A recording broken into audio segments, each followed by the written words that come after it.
pinakamalaking nilalang na nabuhay sa mundo noon. Ang higante ng daigdig, ang pinakamalalaking nilalang na nabuhay sa mundo. Sa loob ng bilyong-bilyong taon ng kasaysayan ng mundo, maraming nilalang ang umusbong. May malalaki, may mababangis at may kahangahangang anyo. May mga dinosaur na naglalakad sa lupa, may dambuhalang reptilya na lumilipad sa himpapawid at may mga halimaw na gumagapang sa karagatan. Ngunit sa kabila ng lahat ng ito, iisa lamang ang kinilalang pinakamalaking nilalang na nabuhay sa mundo at ito'y nabubuhay pa hanggang ngayon. Ito ang tinatawag na blue whale o mas kilala ng marami sa tawag na balyena. Ang dambuhalang isda na ito ay may sukat na lampas sa imahinasyon. Ang blue whale ay hindi lamang pinakamalaking hayop sa kasalukuyan, ito rin ang pinakamalaking nilalang sa buong kasaysayan ng buhay ng mundo. Tinatayang mas malaki pa raw ito kaysa sa kahit anong dinosaur na nabuhay kailanman. Ang sukat ng haba nito ay umaabot ng hanggang sa 30 metro, katumbas ng 3 bus na magkakadugtong. Ang timbang nito ay umaabot ng hanggang sa 180 tonelada na bigat. At ang puso ng blue whale ay kasing laki ng isang maliit na sasakyan, habang ang dila naman nito ay tumitimbang ng mahigit sa isang elepante. Walang hayop sa lupa o dagat o sa himpapawid ang nakalapit man lamang sa kabuuang sukat nito. Mas malaki pa ito sa mga dinosaur. Maraming tawang naniniwala ang mga dinosaur ang pinakamalalaking nilalang na nabuhay sa mundo. May mga dinosaur tulad ng Argentinosaurus at Patagotitan na napakalalaki.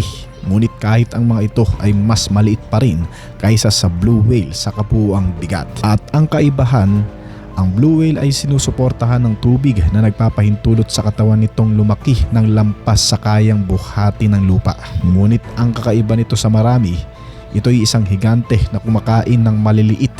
Sa kabila ng napakalaking katawan ng blue whale, ay hindi naman ito kumakain ng malalaking hayop. Sa halip ito ay kumakain ng maliliit na nilalang na tinatawag na krill. Ito ay maliliit na crustacean na parang hipon.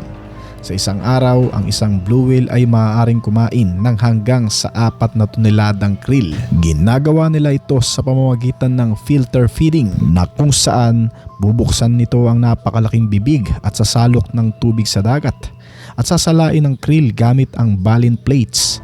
Ilulunok ang libu-libong maliliit na pagkain sa isang higop. Isang tahimik ngunit epektibong paraan ng pagkain. Ang blue whale ay kilala rin sa nakakagawa ng pinakamalakas at pinakamababang tunog na nalilikha ng anumang hayop.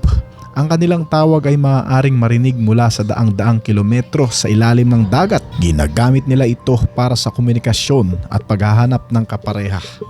Ang kanilang awit ay nagsisilbing pulso ng karagatan, isang paalala na ang dagat ay may sariling wika. Ito'y isang sinaunang nilalang sa modernong mundo. Ang mga ninuno ng blue whale ay nagsimulang umusbong mahigit 50 milyong taon na ang nakalipas. Sa paglipas ng panahon, nag-evolve sila upang maging mas malaki, mas epesyente at mas angkop sa buhay dagat. Ngunit ang kanilang pinakamatinding kalaban ay hindi kalikasan, kundi tao. Noong ika-20 siglo kasi, dahil sa commercial whaling, halos tuluyang naubos ang populasyon ng blue whale. Libo-libo ang pinatay para sa langis at karne.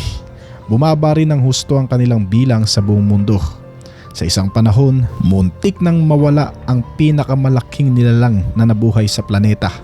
Hindi dahil sa asteroid o pagbabago ng klima, kundi dahil sa kasakiman ng mga tao. Sa kasalukuyan, dahil sa pandaigdigang proteksyon at pagbabawal sa whaling, ay unti-unti nang bumabalik ang populasyon ng blue whale, ngunit nananatili pa rin silang endangered.